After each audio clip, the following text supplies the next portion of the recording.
Hi, everybody. Welcome to PNCFL Virtual Conference 2021. My name is Linda Villadonaga, and I am from St. Augustine, Florida. I was a Spanish teacher until I retired 8 years ago, taught for about 40 years in a variety of levels, mostly high school and college level courses. I loved teaching Spanish, and I learned a lot from going to conferences and participating in workshops, and I hope that I will be able to give you some insight as well. Okay, there we go. This is my contact information, lbeducationalconsultant@gmail.com. Please use it if you have any questions or any comments. And we're going to go on to the next slide because I want to remind you of something. This is where you can find the handouts, and you can either use the URL code, or you can use the QR code. You can use either the URL code or the QR code, okay? I want you to take, if you're using the QR code, which is a whole lot easier, you can do that. There really isn't anything in the handouts that you need to have right now, because those are all things for later. Excuse me. Okay, but if you want to go ahead and download the handouts, then just pause the video, and then when you get back, I will be back. Okay, I'm going to give you this slide here that shows the description of the workshop so that you know what we're doing. I'm not going to read it to you because you can read as well as I. And but I just want you to know that this is the key right here at the bottom, number 2. At the end of the presentation, each participant will produce a piece of art or literature that reflects social injustice today in the style of one of the artists or writers showcased in this presentation. Okay, so I will expect you to email me something, either an artistic work or a written work. It can be a poem, it can be a short story, it can be an essay, whatever you choose to do is fine with me. I found this quote very interesting because it's so true. We must never forget that art, excuse me, is not a form of propaganda. It is a form of truth. And that was John F. Kennedy.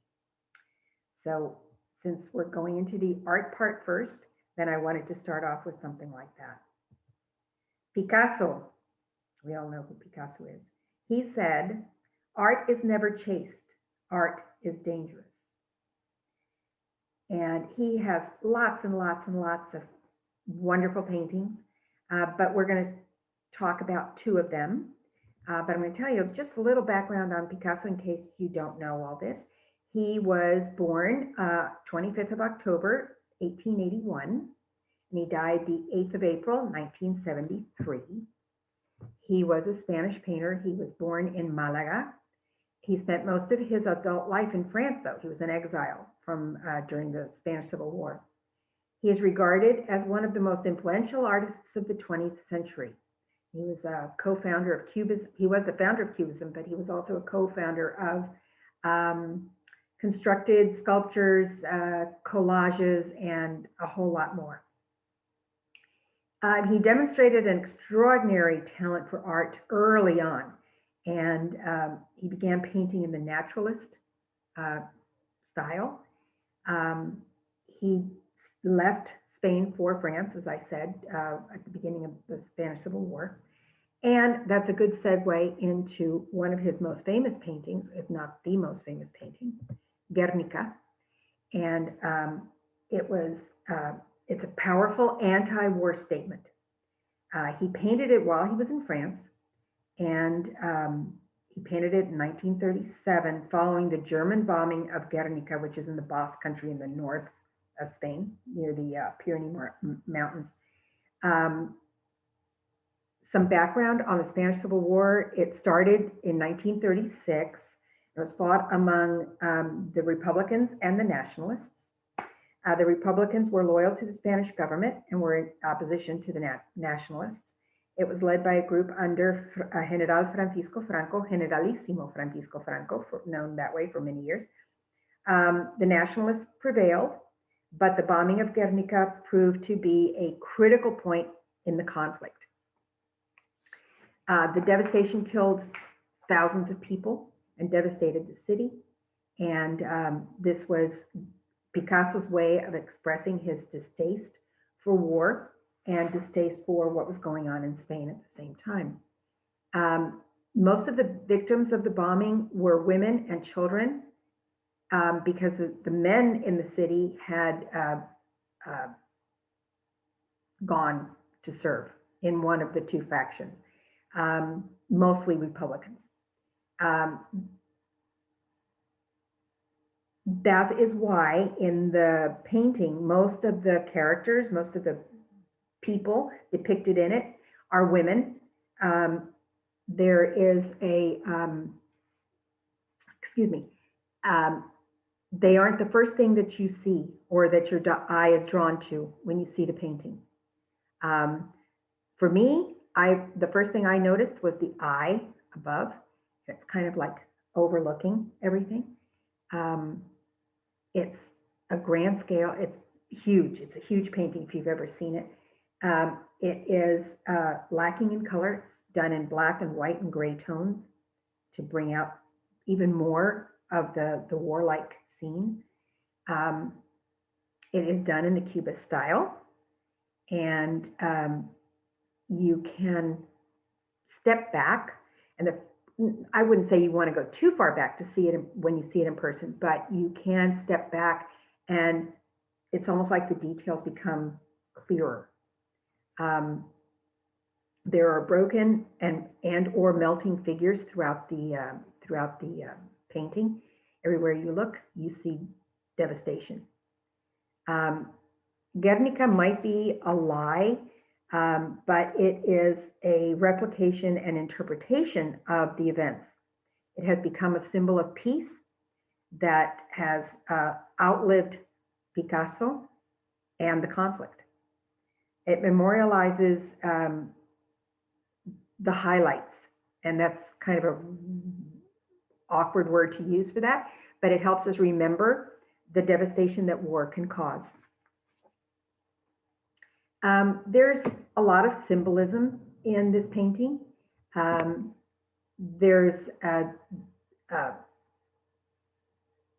So everybody sees something different in it. You can see the bull, and that kind of represents the strength of the people. And the horse and the bull are images Picasso used his entire career. They're part of life and death. The ritual of the bull ring, or the bullfights. The bull, of course, is always in a bullfight. And the horses, when you have picadores, they're on horseback. And so that's kind of two symbols of bullfighting. The bull also represents the deadly battle between the Republicans and the Nationalists. If you haven't been to Spain and you haven't seen it in person, I highly recommend that you do see it. It is awesome, but awesome in the sense of like astounding. And it's a tough painting to look at, but you are awestruck by its size and by its message. Okay, so if you chose to do a painting in the Cubist style, then you have something that you can refer to here. Another one of his famous paintings is the Charnel House. It's an oil and charcoal on canvas, and it deals with the Nazi genocide of the Holocaust. It's black and white, just like Guernica, and it centers on a mass of piled corpses, and was based on film and photographs that he saw that he saw of a slaughtered family during the Spanish Civil War. And the Spanish Civil War, it was fought between the Nationalists and the Republicans, but it tore families apart, and that's of course, why it's called, part of the reason it's called the Civil War. It's brother against brother, family against family. I had two uncles that were on opposite sides, and they spoke to each other, but they never talked about politics. So just like in any war, you have pros and cons, those that are in favor of one side or the other, and that's just kind of part of the war, I guess. The Charnel House is a somber painting. It's a jumble of figures beneath a dining room table, and the dining room table is like a protection. It resembles to, or it can for some people, the mountains of the bodies that were found at concentration camps. And that's kind of if you step back on this one too, and I don't know where this one is hanging, but it's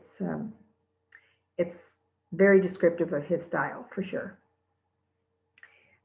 He uses tortured images of figures to convey the devastation that war causes.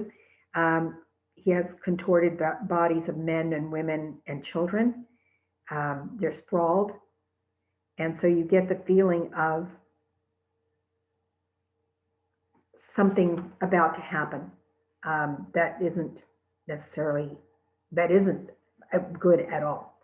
While creating the painting, Picasso is known to have made changes to the composition based on pictures he was looking at.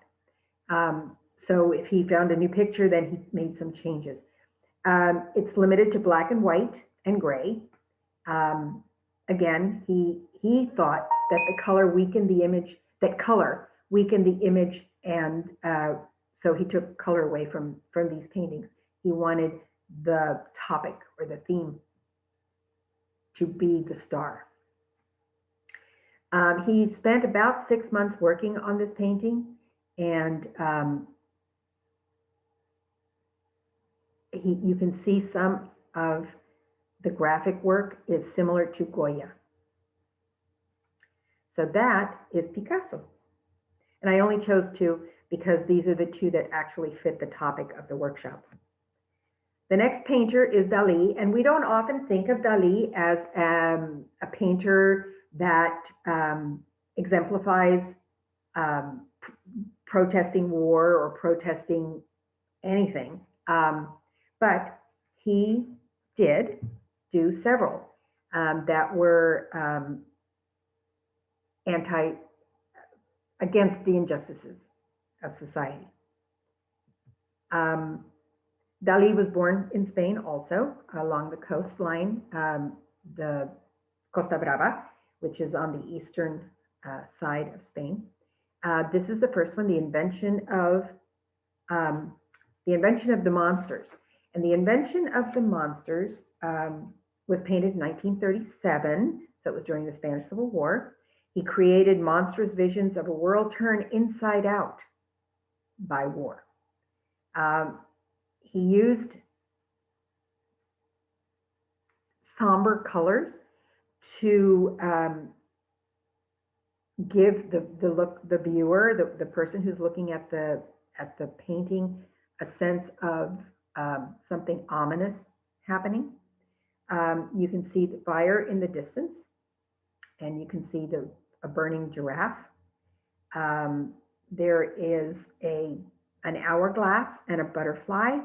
A butterfly around here, and the hourglass I can't see, but they are both symbols of the inevitability of death. Then next to the figure sit Dali and his wife, his muse. Next to, let's see, his wife's name was Gala, and these are them. And let's see, what else can I tell you about this painting? I think that's probably all that I can tell you about this painting, that it pertains to this topic. So it's just the devastation of war once again, the monsters that come and devastate. This painting is titled Spain, And he was clearly making a statement about the Spanish Civil War, which gripped his beloved country and was a nightmare. It was brutal, it was bloody, and it lasted for 3 years. He used somber colors again, mostly earth tones. He achieved double images. There are soldiers in battle, some on horseback, others on foot. There's a face of a woman, which represents the mother country of Spain, leaning on a cabinet. You can see well, you can't see it on this too well, but you can see her feet, and she's right there. And you can see that she is leaning against it. You can see her arm resting on the cabinet and looking down. Let's see what else. A lion. There's a lion back here somewhere, right there, that represents the ferocity of war. Or it could be that he just chose to put a lion in because you very often see lions in his works. He did an extraordinary job of positioning the warriors, the soldiers, in here. And you can see the outline of a town in the horizon. There are, double images superimposed. Mother Spain, whose fragile, transparent body exudes a ghost-like aura consistent with the melancholic message that Dali was trying to convey. Okay, the next one, and so you could do a painting in this style with the somber colors and the earth tones, and I don't expect you to do a double image unless you're a really good artist, but you can do something like that, and you can have the perspective. This one is called The Burning Giraffe, and it's one of his most famous paintings. I have seen it, but I never knew it was called I never thought about it being called The Burning Giraffe. It was also created in 1937, and it was when he was still in Europe before his 8-year exile to the United States, self-imposed. And 1937 was the year that the Spanish Civil War was still going on. It was a bloody interlude, and World War I was, or World War II, sorry, World War II was about to start. This shows his personal strength and his personal struggle with the battle going on in his home country. The open drawers, these open drawers right here along this leg, in the blue female are characteristic of his paintings, and he believed it was a premonition of the Second World War. The open drawers are propped up by a female figure that refer to the inner subconscious within man. It's set in twilight, so a lot of blues, and there are two female figures, this one and this one. In the foreground, one with drawers opening from her side like a chest. They both have undefined shapes coming out from their backs, being held up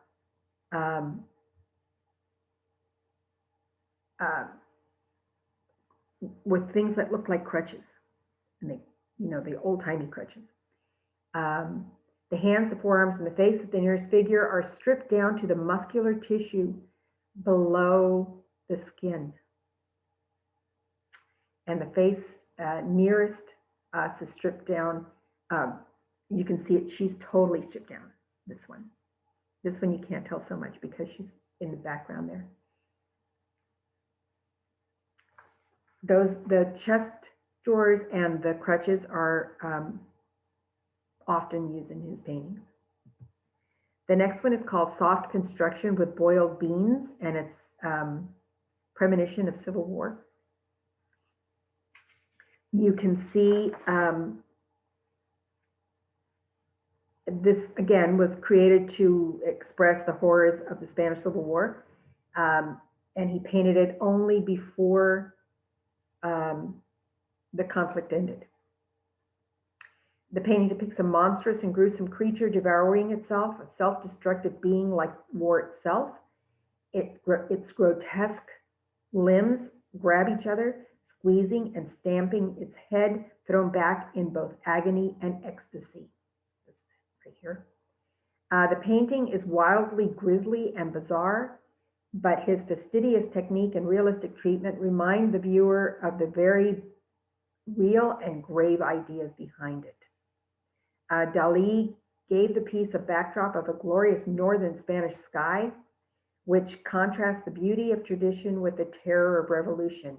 He includes a chest of drawers, as always, right there, in a central grounded position of the painting, which is holding up the creature itself. A chest of drawers is often used by Dali as an allegory for things that are private or secret, perhaps representing the rationale of the Spanish Civil War being unknown or kept secret. Boiled beans are scattered around the painting and are thought to symbolize the necessity for the basics of sustenance even in the face of war, and that recognizing that the Spanish people had to deal with a lot of hardships and scarcity of food. It explores the relationship between war, food, and other obsessions that show his strong sense of political outrage. So if you choose to do a Dali-like painting, then you've got almost a blank canvas, because we all know how Dali is. Okay, the next one, whoops, sorry about that. The next one is Fernando Botero. Fernando Botero was born in Medellin, Colombia.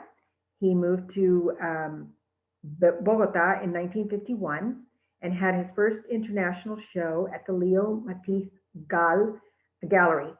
He left for Madrid in 1952, where he studied at the San Fernando Academy from 1953 till 1955. He studied fresco techniques and art history in Florence, and those influenced his paintings ever since. Excuse me. He returned to Colombia and exhibited at the Biblioteca Nacional in Bogota and began teaching at the School of Fine Arts at the National University. The same year, he spent time in Mexico studying the political murals of Rivera and Orozco, whose influence is evident in his political perspective. And Botero is known for his chubby figures, but he's also known for some other works that are his outrage against social injustice of several types. And there are some pictures that depict his discontent, for lack of a better word, with what was going on in the government in Colombia at the time. He visited the United States in the late 50s, and he returned to work in New York for 10 years, beginning in 1960. He's exhibited widely in Europe and in North and South America, and he has received numerous awards, including the first Intercol at the Museum of Modern Art in Bogota. He began to focus in 1999, which is kind of late in the game, right? Botero began to focus on the political themes and depict violence in his paintings, seeing a moral necessity to depict the madness of war and violence. Well, that was the dead bishops.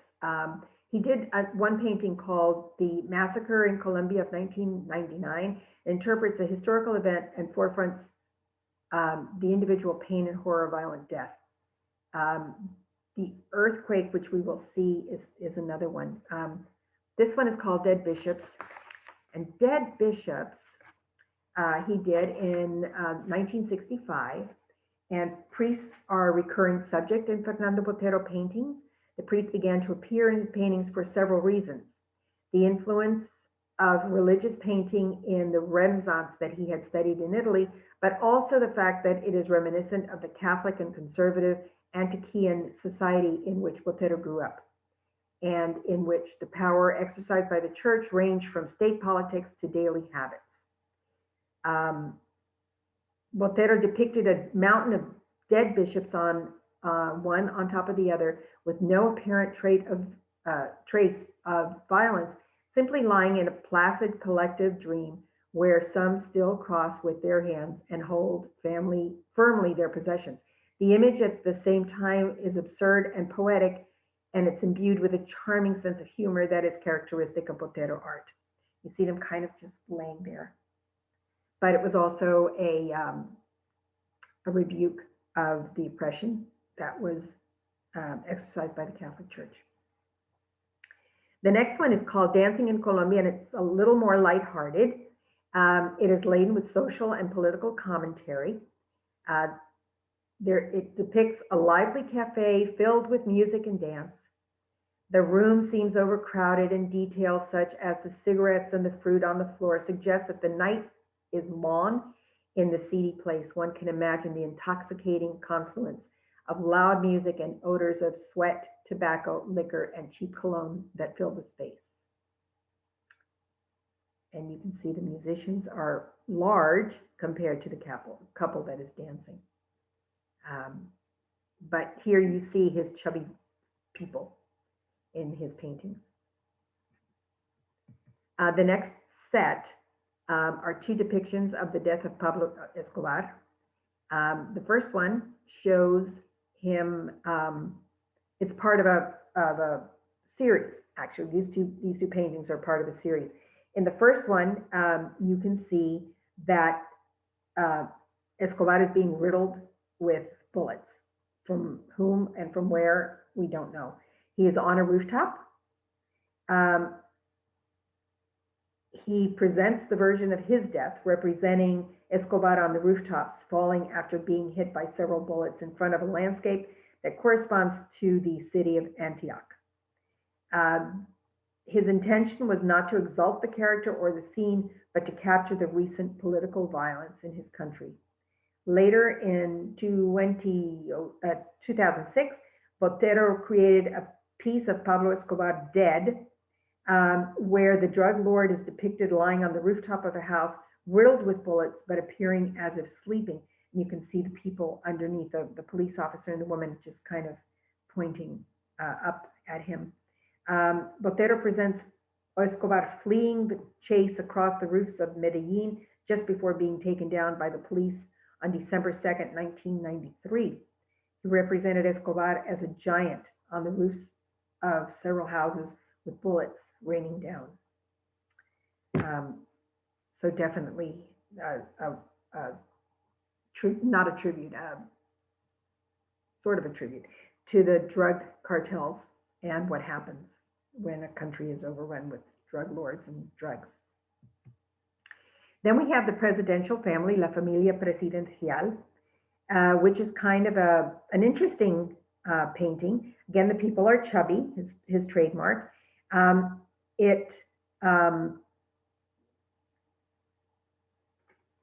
He combines the trademarks of his best works and serves as a critique of civil society and state authority.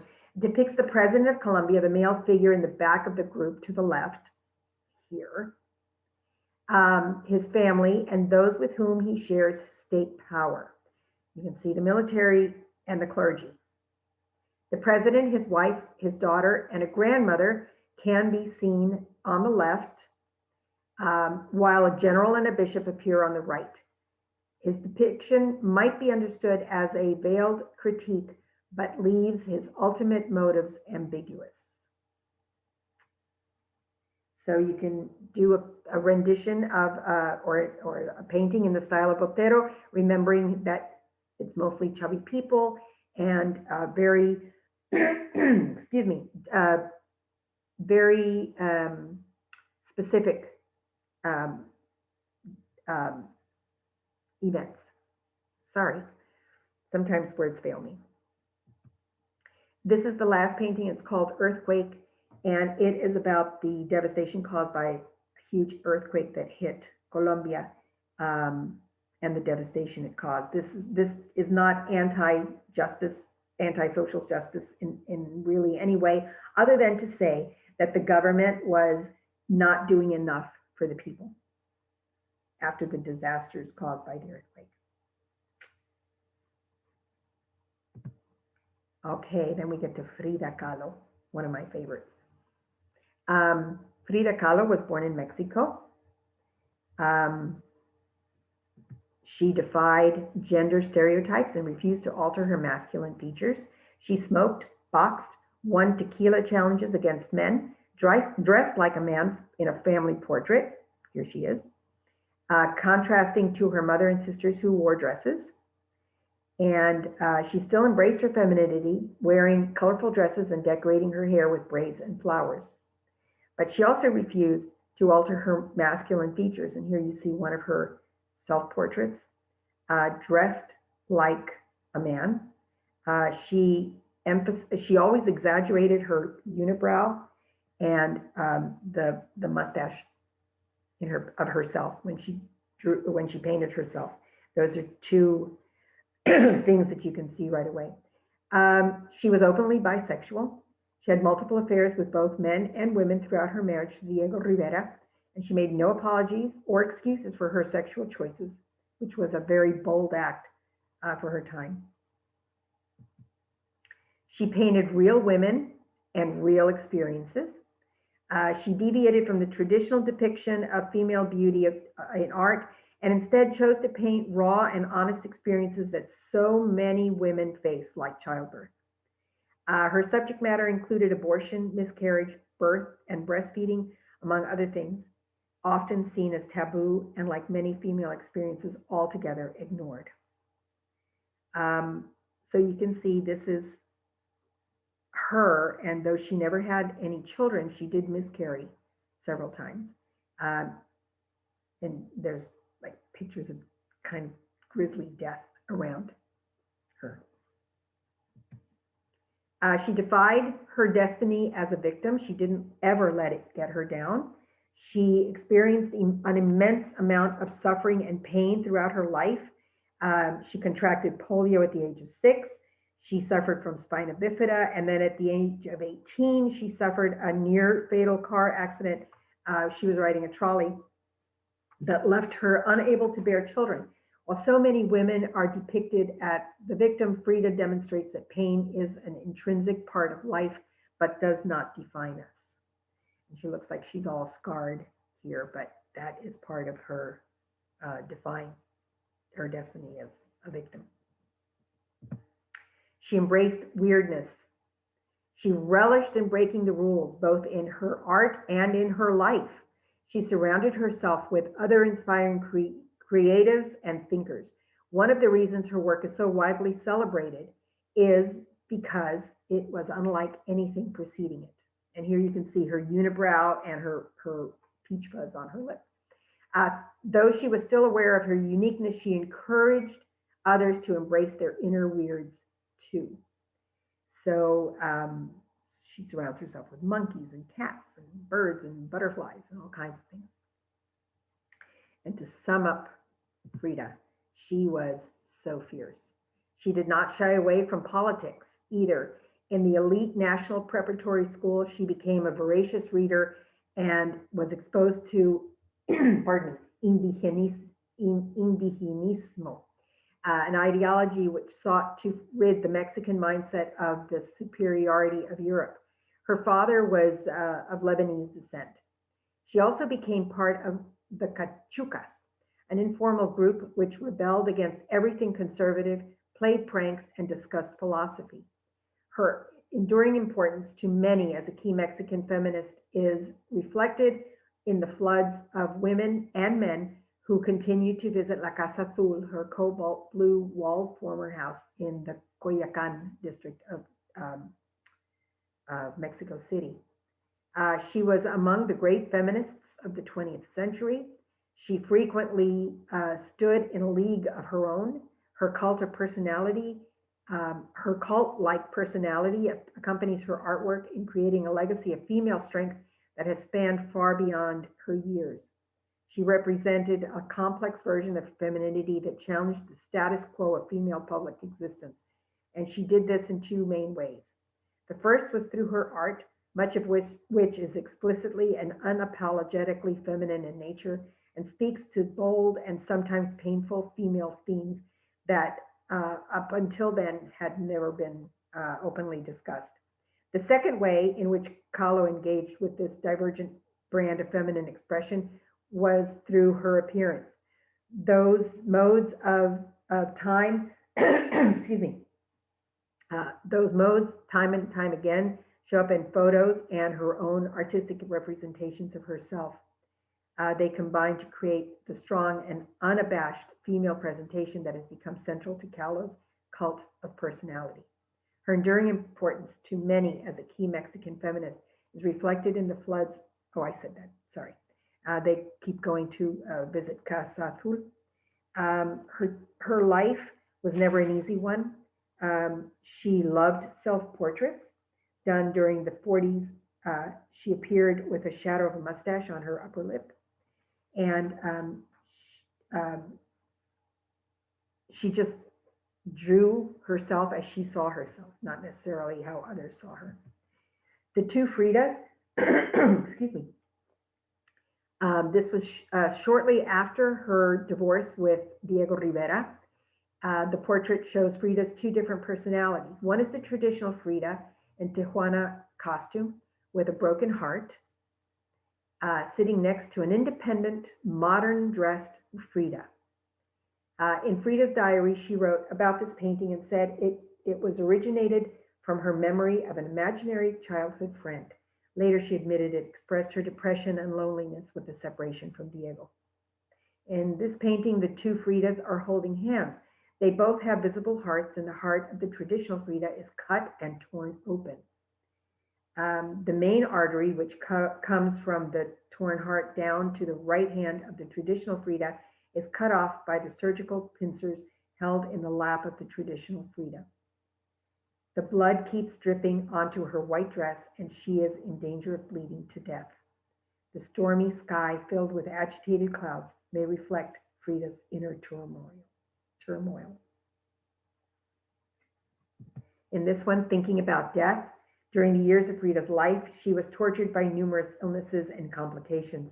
This self-portrait was painted in 1943, and Frida's health was deteriorated during that period, and she had to be bedridden most of the time. Due to her poor health conditions, death was an inevitable thought which lingered over her mind. In this painting, death is symbolized as a skull and crossbones, which shows up in her forehead. In ancient Mexican culture, death also means rebirth and life. In the portrait, she put herself against a background with lavish green leaves, which are a symbol of life. It seems Frida understood that death is a path to another form of life. It's an interesting painting. And from Frida, so, bright and very realistic type paintings, we go to Diego Rivera, who was her husband for a long time. He is also a Mexican, and he is one of the three great muralists in Mexico, known from Mexico. He handled major themes appropriate to the scale of his chosen art form: social equality, the relationship of nature, industry, and technology, and the history and fate of Mexico. He was a lifelong Marxist who belonged to the Mexican Communist Party and had important ties to the Soviet Union. Rivera is an example of this socially committed artist. His art expressed his outspoken commitment to left-wing political causes, depicting such subjects as the Mexican peasantry, American workers, and revolutionary figures like Emiliano Zapata and Lenin. In this first painting, The Liberation of the Peon, which was painted in 1931. Again, they're muted colors, but very detail-oriented. Rivera developed a harrowing narrative of corporal punishment. A laborer beaten and left to die is cut down from a post by sympathetic revolutionary soldiers who tend to his broken body. Peonage, a system of indentured servitude established by Spanish colonizers under which natives were forced to work the land, persisted in Mexico until the 20th century. The mural offers the injustice of earlier social and economic conditions as a rationale for the Mexican Revolution.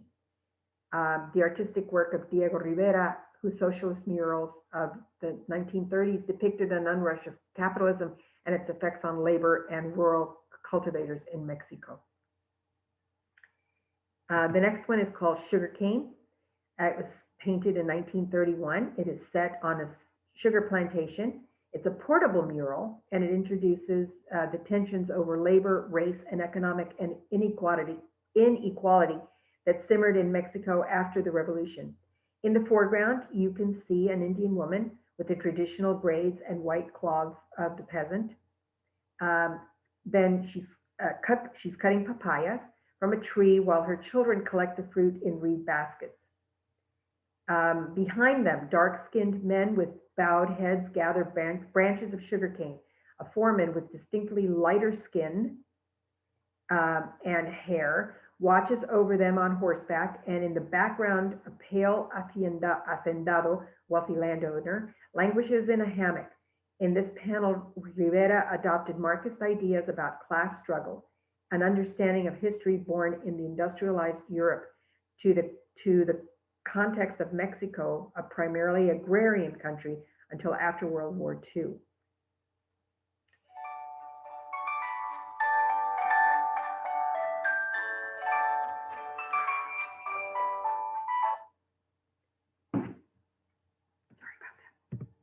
In the uprising, again, we see the class struggles. It was again painted in 1931, a woman with a baby at her hip and a working man fend off an attack by a uniformed soldier. Behind them, a riotous crowd clashes with more soldiers who force demonstrators to the ground. The location is unclear, although the figure's skin tone imply that the scene is set in Mexico or another Latin American country. In the early 1930s, an era of widespread labor unrest, images of violent repression of strikes would have resonated with both US and Latin America. Class struggle, major important thing. Emiliano Zapata, also painted in 1931, was a champion of agrarian reform and a key protagonist in the Mexican Revolution. Here he leads a band of peasant rebels armed and with makeshift weapons, including farming tools. With the bridle of a majestic white horse in his hand, Zapata stands triumphantly beside the dead body of an hacienda owner. Though Mexican and US newspapers regularly vilified the revolutionary leader as a treacherous bandit, Rivera immortalized Zapata as a hero and glorified the victory of the revolution in an image of violent but just vengeance.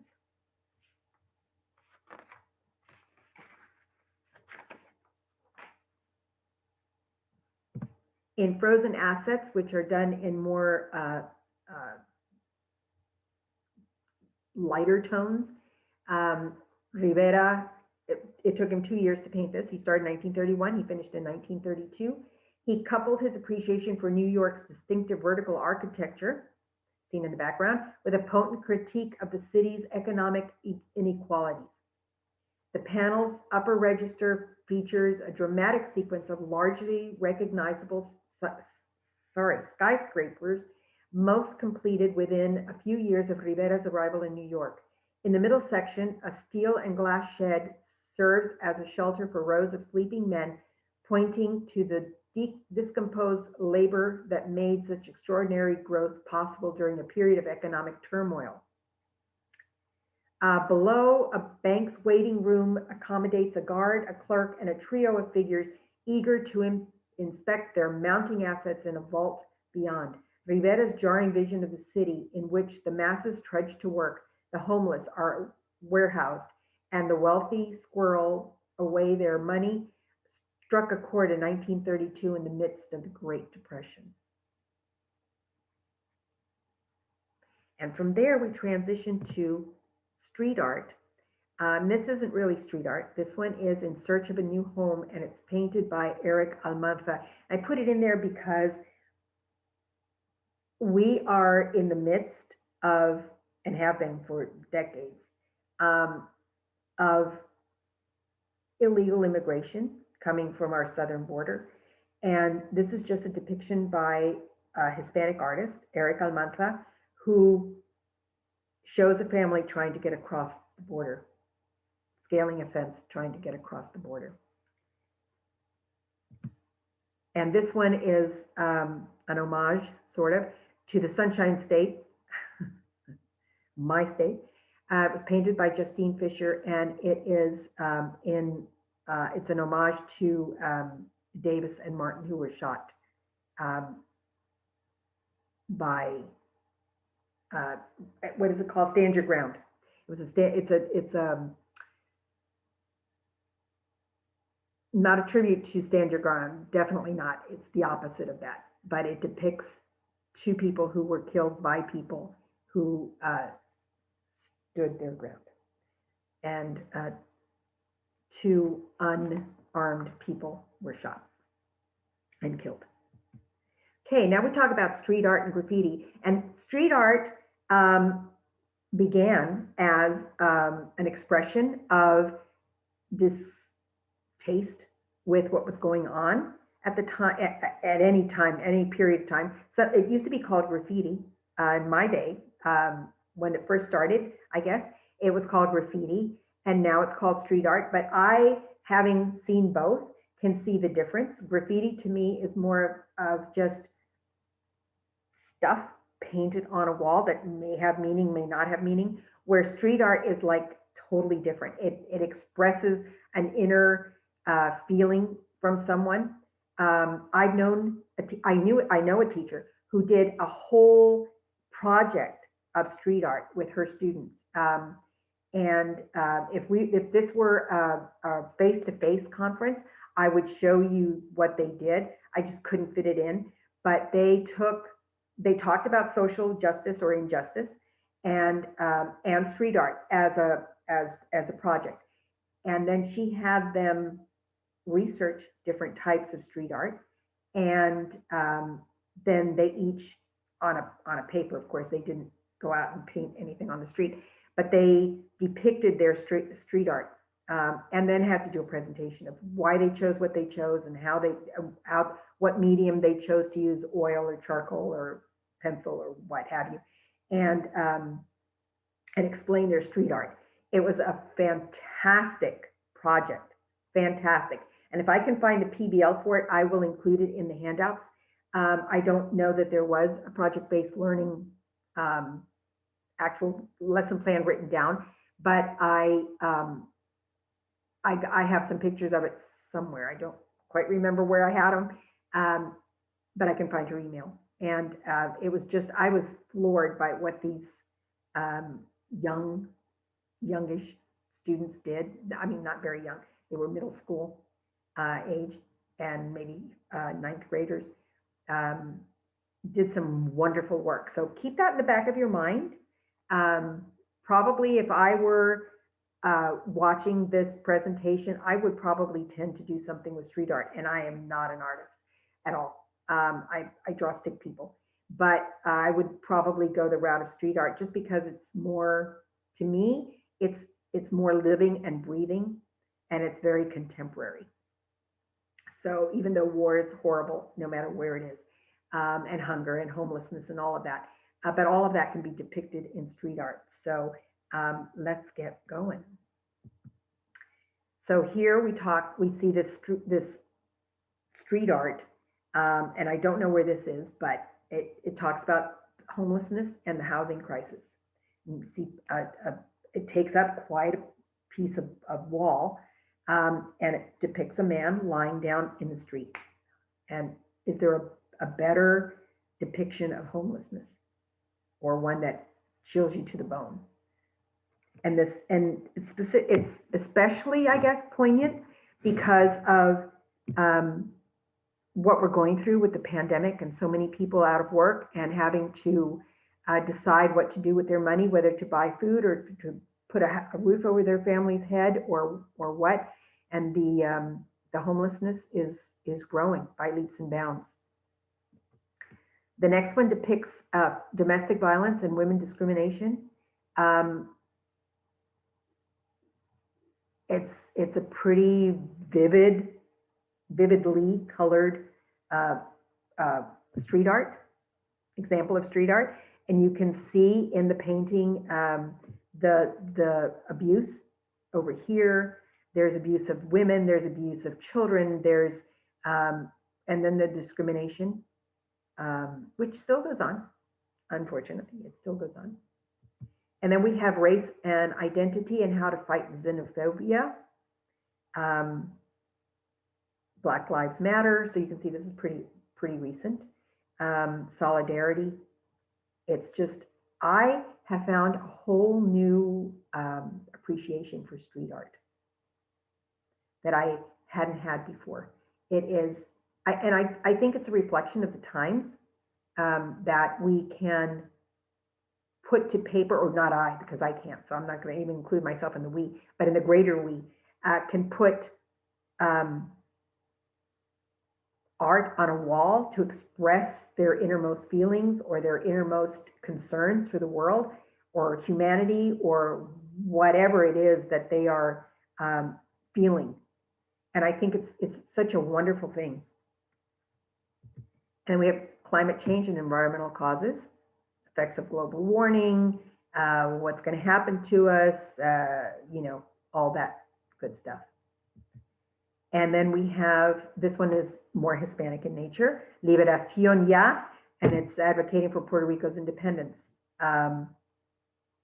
Oscar Lopez Rivera, he might be the one who painted it, I'm not sure. But it was Liberación Ya, muy bien. Okay, then we go to Pilsen Street, Chicago, which I was very fortunate to visit when AATSP was in Chicago. I can't remember what year it was, 2015,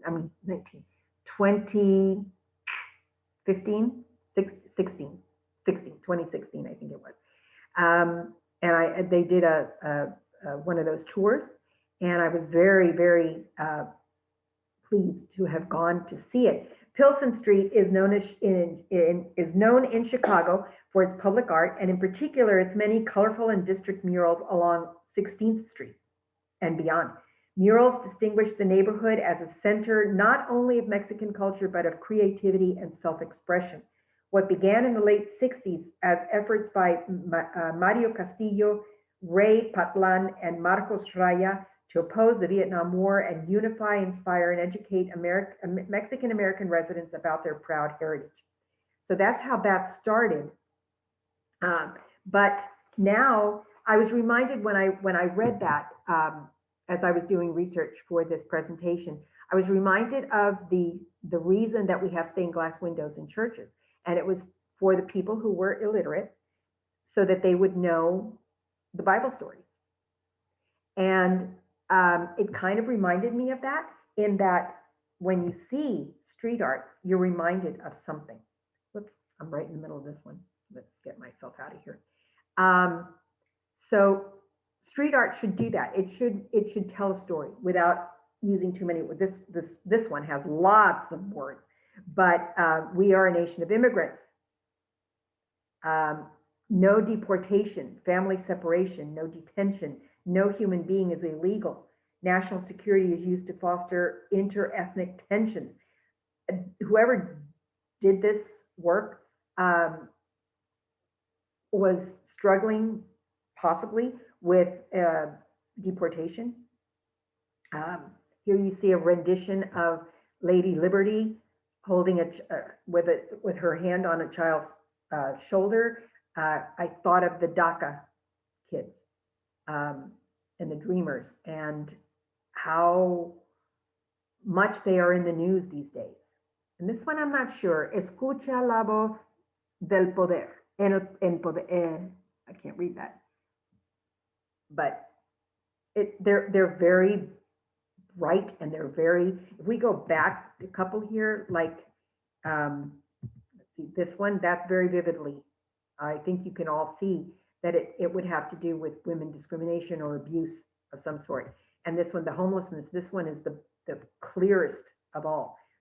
There's no mistaking the intent of the artist in this rendition. Okay, we are at the end of the art part. So if you would like to take a break, now would be a good time to do that. Okay, and then you can always come and restart the, PowerPoint. All right. Welcome back. We're going to talk about poesía, cuentos, and novelas that exemplify the voices against social injustice. We're going to start with this quote from Ana Maria Matute, La literatura es una forma de protesta, puede ser social y política, pero también contra uno mismo. She said this in 2001 al recibir la medalla de oro de la Universidad Internacional de Menéndez Pelayo. I remember reading Las Medias Rojas when I was teaching AP Lit, and I remember telling the students that it's a big deal when it was a big deal up until probably the 50s.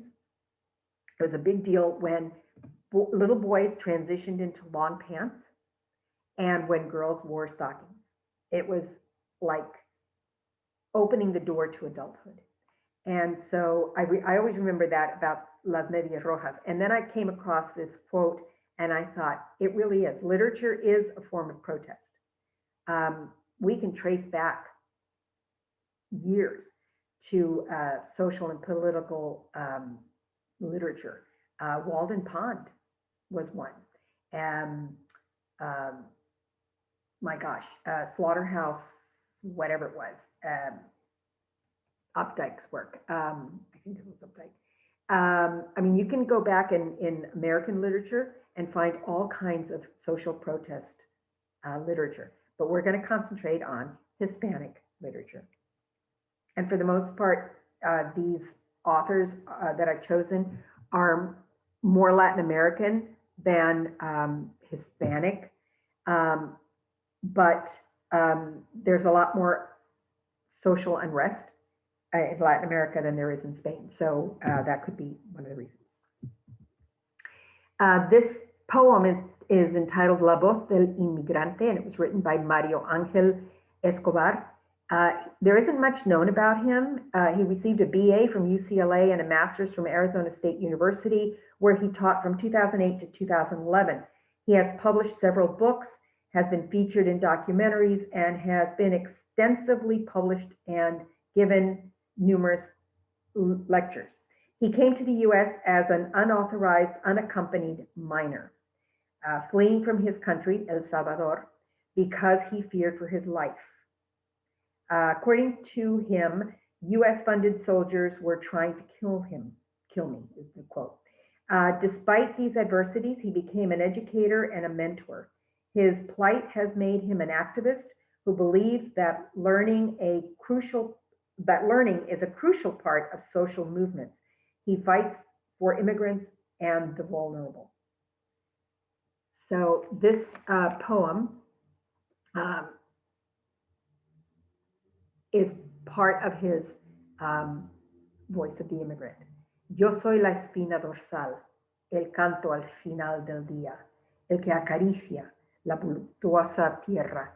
Ella y yo somos una, las manos que arrancan y recogen la fruta para satisfacer tu hambre. Yo soy el tierno callo, el viento desnudo, la nueva lengua, la sangre buscando paz. Yo soy el labio silente y la mirada que grita.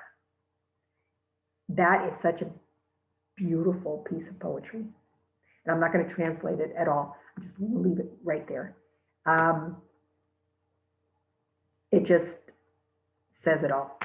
The voice of the immigrant. Everything an immigrant thinks and feels. And the next one is by Jorge de Bravo, called Nocturno sin Patria. He was born in Guayabo, Turrialba, Costa Rica on January 31st, 1938. There was no school in his town, and he had to go to the closest one in Santa Cruz, which was 4 hours away.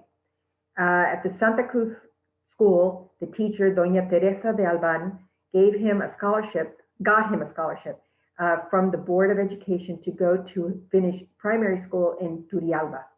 At the age of 14, he entered 5th grade. He was in it for a month, and then they moved him to 6th grade. He completed his secondary education at the Clodomiro Picado Institute. Economic circumstances forced him to drop out of school, and he took a job at the Costa Rican Social Security Fund at the age of 17. The following year, he spent in Heredia, always with the still with the Social Security Fund. His job allowed him to get up close and personal with many miseries afflicting the most vulnerable population. In Naranjo, a well-known politician had been benefiting from the toil of more than 200 workers, but he refused to pay them insurance. Out of fear of being fired, they did not want to tell the poet his name. He managed to gain the trust of one who gave him the name, and so he managed, after the appropriate handling of the case, to secure insurance for all of the workers. It is situations like this and a rough childhood that his poetry is steeped in so much humanism. In a May 1967 interview, he said, national oligarchies, foreign companies, cultural colonialism, and religions have been, for the most part, instruments to subdue the just revolt of man. De Bravo critiques three pillars of Costa Rica's economic and cultural life: coffee, Catholicism, and foreign capital. Specifically, De Bravo questions the involvement of Costa Rica's coffee family oligarchs in national politics and the economic incentives, the impact of repressive religions, and finally, the ongoing neo-colonization of Costa Rican flora and fauna by foreign companies. Today, foreign capital and desires perversely foster Costa Rica's infamous sexual tourism trade, and this was when he was still alive, involving minors as well as young working class men and women. He died on August 4th. He was killed by a drunk driver. He was riding his motorcycle, headed home to his young wife and child, and he was hit by a drunk driver. Yo no quiero un cuchillo en manos de la patria, ni un cuchillo, ni un rifle para nadie.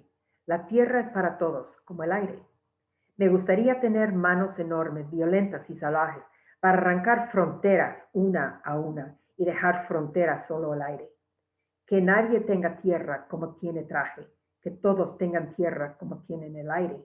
Cogería las guerras de la punta y no dejaría una en el pasaje. Y abriría la tierra para todos como si fuera el aire. Que el aire no es de nadie, nadie, nadie, y todos tienen su parcela de aire. Powerful. Land doesn't belong to us. Air does, but land doesn't. The next one is equally powerful, as powerful. It was written by Víctor Jara, a Chilean author and songwriter. He was detained in Estadio Chile, which is why the poem is titled that, and this is just an extract from it. Among thousands of others, during the 1973 Chilean military coup against the Unidad Popular government, of which Jara was an icon. Jara was a popular folk singer, sang for other detainees to maintain morale. Along with Andean and Chilean folk songs, he sang a manifesto, composed his second night there, and this is part of it. The militia recognized him for his song and fame and removed him from the crowd. The guards tore off his nails, smashed his hands, and ordered him to play the guitar. He was found dead a week later with signs of brutal treatment and gunshot wounds. The manifesto survived through both the detainees who memorized their song and the scraps of paper containing Jara's handwritten lyrics. Somos 5,000 aquí, en esta pequeña parte de la ciudad. Somos 5,000. ¿Cuántos somos en total en las ciudades y en todo el país? Solo aquí, 10,000 manos que siembran y hacen andar las fábricas. Cuánta humanidad con hambre, frío, pánico, dolor, presión moral, terror y locura. Qué espanto produce el rostro del fascismo. Llevan a cabo sus planes con precisión artera, sin importarles nada. La sangre para ellos son medallas. La matanza es un acto de heroísmo. ¿Es este el mundo que creaste, Dios mío? Para esto tus 7 días de asombro y de trabajo. En estas 4 murallas solo existe un número que no progresa, que lentamente querrá más la muerte.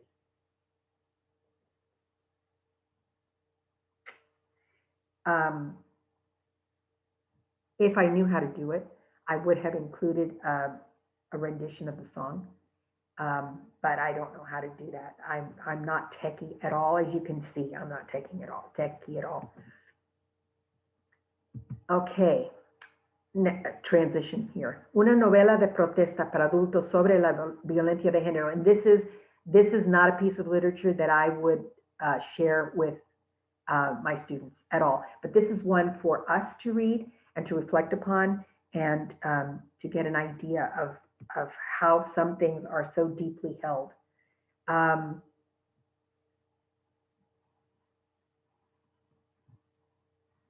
Just a word about socially literature that is written for social injustice. And let's see, in the 20th century in Colombia, literature took on a very political characteristic. The author explained his ideas according to his ideological criteria. Authors such as Jorge Isaac and Maria showed the liberal system in its conservative context of the time. In that work, the slaves are liberated and live in an atmosphere of harmony with their owners, and which was very contradictory of the reality that was going on at the end of the 19th century. It's this type of literature that serves to create a criteria of social consciousness in readers. In the 20th century, the protest literature became more relevant to society. It gave Latin American dictatorships recognition, entre comillas, recognition, as representatives of the cruelty and reality. Among the authors that were most critical were Miguel Ángel Asturias, Gabriel García Márquez, and Alejo Carpentier. Miguel Ángel Asturias received the Nobel Prize in protest literature, for protest literature, I guess. It has served, protest literature has served to demonstrate in a public forum what the means of communication hadn't been able to do. Mario Vargas Llosa, in his Viaje del Celta, denounced the crimes of the rubber impresarios against the indigenous people, as had Eustacio Rivera with La Voragine. I don't know if any of you have read those. I remember reading La Voragine more years than I care to think about, and remembering how powerful it was. Gabriel García Márquez became very popular, or has become even more popular recently, with his works depicting the massacre of the banana pickers, I don't know, harvesters, which caused the government the government together with the United Fruits, a multinational conglomerate, what was the most important thing, or the most graphic thing about this outcry, was that the author says in his notes that the whole transaction had remained hidden. They had hidden the whole massacre, relying on the language of the metaphor. It's very complicated, I guess. Garcia Marquez is complicated anyway. He was able to talk about it in a way that we understand, but that had been hidden from us. Again, Ana María Matute says, el verdadero objeto de la literatura de denuncia es el de siempre, el ser humano, y más concretamente el sufrimiento, sus lágrimas. Todavía tenemos que luchar por el débil y en contra del más fuerte, contra la aprisionadora y a favor de la florecilla de la esquina.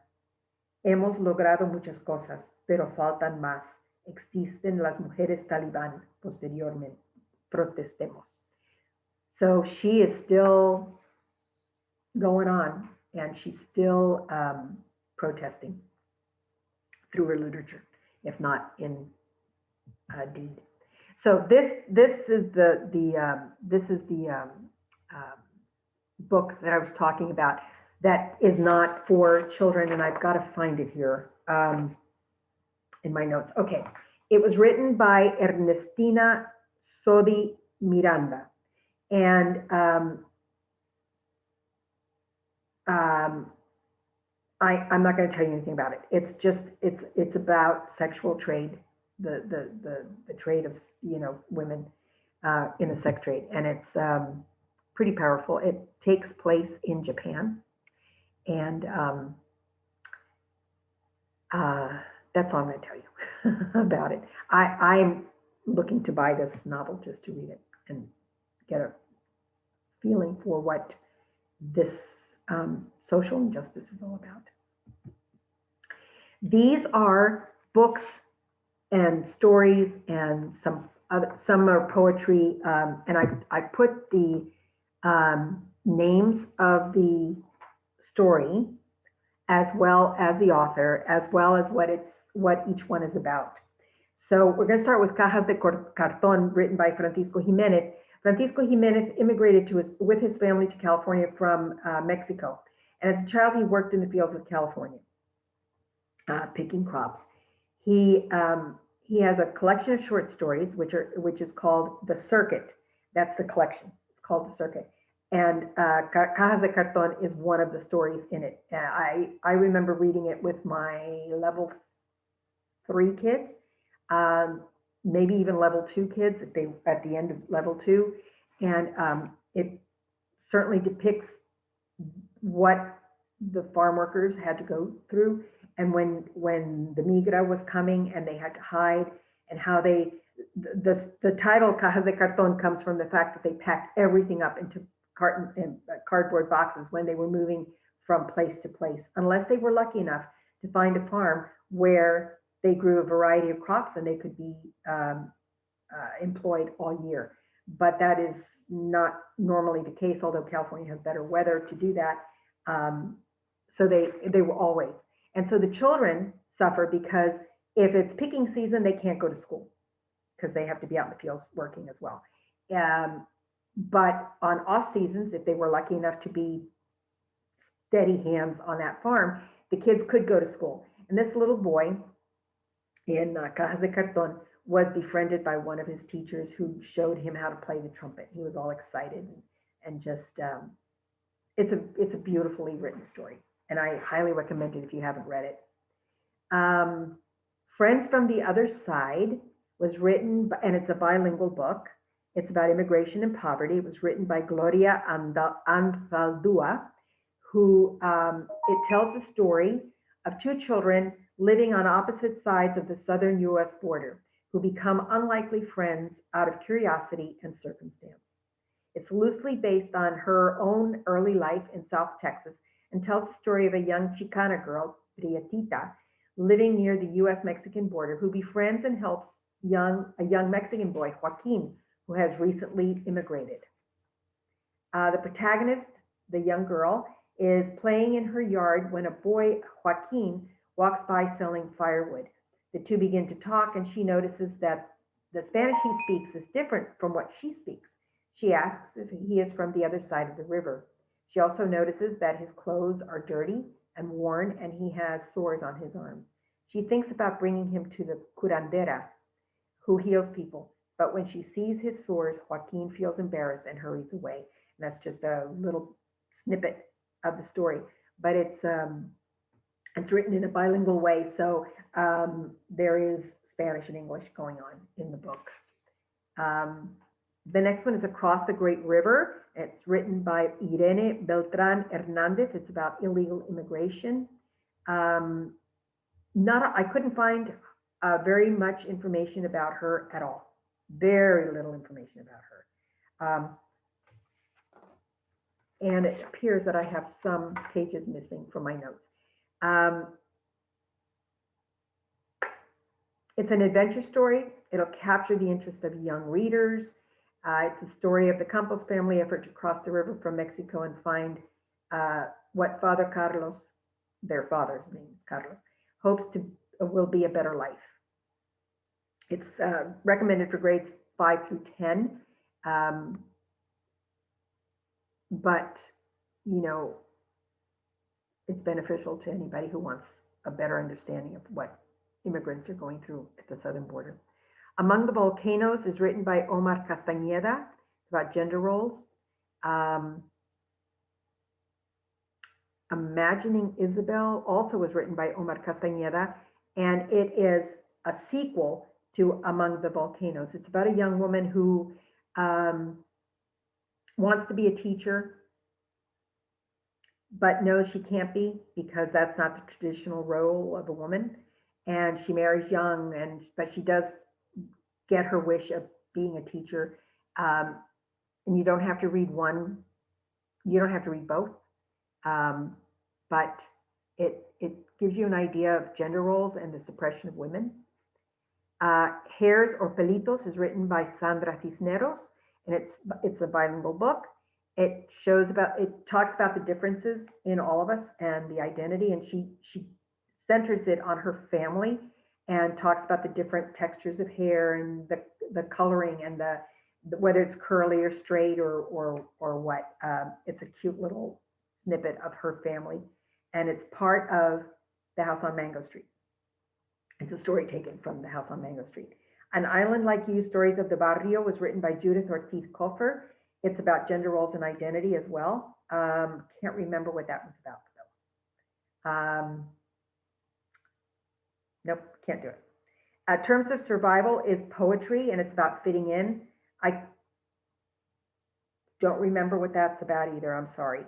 The Magic Shell was written by Nicolas Amor, and it's about emigration, and immigration. It's about a young boy who leaves the Dominican Republic, goes to New York, and is lonely for his friends, his country, his neighborhood. And then he remembers that his great uncle gave him a shell, a conch shell. He puts it up to his ear, and he can hear the sound of the ocean, and it takes him back to the Dominican Republic. It's a very cute little story about the immigration problem. Created Equal, Why Gay Rights Matter to America was written by Michael Nava, who is a gay, he is gay, and he is a lawyer. He's very involved with civil rights and gay rights. Gary Soto wrote Jesse, which is loosely based on his own life and depicts the plight of farm workers, again, having to move with the crops and not being able to go to school, and the hardships and the inadequate pay, inadequate housing, all of that. Y no se lo tragó la tierra. Again, I can't remember what that one was about. It's about migrant farm workers, but I can't remember the storyline. El Odio Que Me Das is actually written by an American, Angie Thomas. It's about racism. And this version is in Spanish, which is the only reason it made the cut. It was made into a movie, and it was called Hate You Give, The Hate You Give, about a young girl who witnesses her best friend being killed by police and during a traffic stop. And the whole idea of police brutality and what's the word I want? Oh my gosh, profiling and that kind of thing. It's especially relevant now with the Black Lives Matter. This was written before George Floyd was killed, but it's a powerful book, powerful. But I don't think it would be inappropriate for students necessarily, because they are so aware and in tune with what's going on in the world that it's probably more graphic than, I certainly wouldn't let any younger than maybe seniors read it, but you know, Esperanza Renace is a book that I first came across when I was, I'm a volunteer in my grandson's elementary school.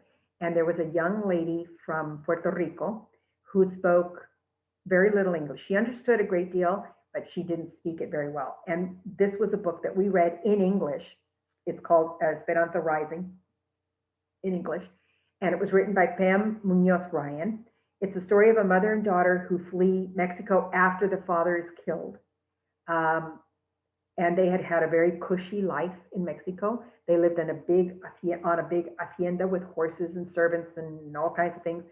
And they are forced to flee Mexico by the uncle who doesn't want them around. He wanted to marry the mother, but she refused, and so he forced their hand, so to speak, and they had to leave. When they crossed into California, and I believe that there was a cousin or an uncle or somebody who lived on this side of the border, their experience is totally different. The mother has to go to work in the fields. The little girl has to work as well. And she reflects on her life in Mexico and what it was and what she expected it to be. The day that her father is killed was her birthday, and she was getting a doll for her birthday, and that was a big thing because that was kind of a transition point in her life. She finds that her experience is not, her life was not, at that point, was not anything like what she expected, and she never got back to that life, but she did at the end of the story. There's a kind of a not happy ending, but a somewhat happy ending. La Casa en Mango Street, who hasn't heard of that? Trials and Tribulations of Growing Up in a Latin Neighborhood of Chicago after leaving Mexico. And it's the version I have read is in Spanish. It's a cute collection of little snippets from the barrio and things that go on and the people who live there. La Luna Mango is really a child's book, but it's in Spanish, and it tells the story of a young girl whose father is deported and how she feels and how she deals with the pain of losing her father. That might be a good starter book because there aren't very many words on a page, and you can show the pictures and talk about the expression on her face and what have you. It is a really well done book, and it's very well illustrated. And I think that's it.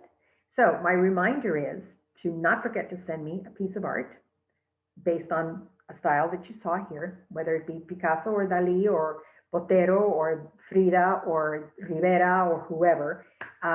Street art would be fine. Or a piece of literature. Now, I don't suggest that you sit down and write an essay or a short story or a novel. A poem would be fine. I've done this with kids, not this topic, but where they're afraid to write poetry. A diamond poetry, diamante, or a haiku, or something simple like that expresses a diamond is perfect because it expresses emotion. So whatever you choose to do is wonderful, but please remember that it is something that I expect, and I would have expected if this were a face-to-face presentation. I would have allowed time for that, and that's why this presentation is shorter than I thought it would be. But it gives you time to do this, and please be sure to send it to me at the email address at the bottom, and I will get back to you. I'd also love to hear from all of you with ideas and suggestions. And I know that I'm going to self-critique, and I'm going to say that because there was so much information, and I want to apologize, it's a self-critique, and it's at the same time a suggestion to myself that there was so much information in this that I found myself reading some of it, which I don't like to do in a presentation, but that I felt I had to do to get the points across that I wanted to get across. So that's a critique for myself. But I would like to hear from from you and tell me what you liked, what you didn't like, what ideas you took away from this. Did it give you a different perspective on things? What did you do with it as far as your students go? Where did you take it from here? And I do want to see your piece of art or literature, or both if you are so inclined. That would be great.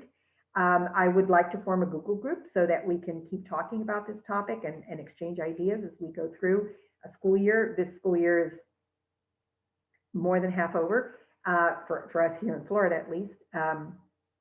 We're in week 23, I believe, of the school year. And but I would like to keep this going and exchange ideas. And perhaps next year, God willing, next year we will have face-to-face conferences.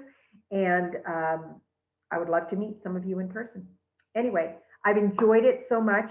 Here again is my thank you to you for choosing my session. I want to stay connected. You can do it in a variety of ways. My email address is there. I have a Twitter account, an Instagram account, a Facebook account, and I do have a website that right now I've kind of let go because so many other things have come up in my life. And check out my Pinterest board. I have lots of different categories in it that you can use for a lot of different topics that you want to teach.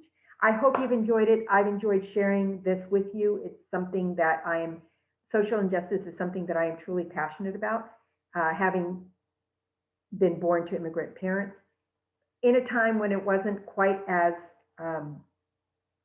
harsh as it is now, perhaps. Although I will say, as an aside, that my mother came when she was 13 years old. Her father had come as a coal miner from Spain, and he stayed long enough to become a citizen, and then he brought his wife and 2 daughters from Spain. So they became American citizens automatically because they were under 18. My father came at 26, and he was an illegal immigrant. He jumped ship. He was on a merchant marine ship. He jumped ship in Philadelphia and was hidden for a year by a group of Spaniards who did this, who hid people that stayed in the U.S. And so he was hidden. They moved him around for a year from one chicken farm to another. And then he met my mother, and my mother, like I said, was an American citizen. So they got married, and then my father became an American citizen after I was born. So that's a little story from my viewpoint. I have never felt much discrimination, probably because I was born here, and probably because when people look at me, they say I don't look Spanish because my complexion is very white, but of course that's my Spanish heritage. And I've never been profiled. However, I will say that my last name, Villaroniga, is very Hispanic sounding. And so I know I have encountered some of that, oh, you're Hispanic type. I mean, they don't necessarily say it, but you can tell by the tone in their voice when they're talking to me, or what have you. But at any rate, I wanted to share that little piece of me that has to do with social injustice. And it's a very minute piece, truly. But anyway, thank you so much for choosing my section. Please, let's stay connected. I appreciate you choosing this to spend your 2 hours with, and I look forward to meeting you again in the future. Ciao.